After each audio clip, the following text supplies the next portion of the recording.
Gəl çıxdı 2 saatda, hardasan ha? Ay üzürlüsə bilirsən də ki biz qızlar həmişə gecikirik. Neyse gedək kofe içək, hava da soyuqdur. Hə, gedək. Az nə olub? Çox pisdir vəziyyətin. Hə, yaxşı, minirəm taksiyə, indi gəlirəm. Nə olub, əminə hər şey yaxşıdır? Mənim podruqam var Turanə, yıxılıb ayağını qırıb. İndi bir dənə taksiyə oturub gedirəm. Yox, mənə otur, mən səni apararam. Ay canım, yaxşı.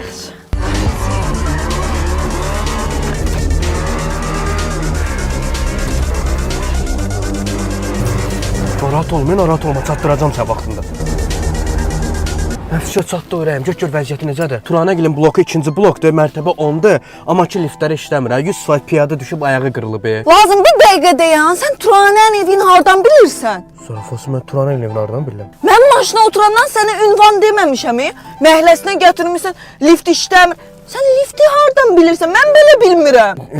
Turanə qonşumdur da. Lazım alnımda lox yazılı, bura Xəzi Aslanovdur. Sən elmlərdə qalırsan. Cındır. Çıxanda məni götürərsən. Az qapını yavaş bağla!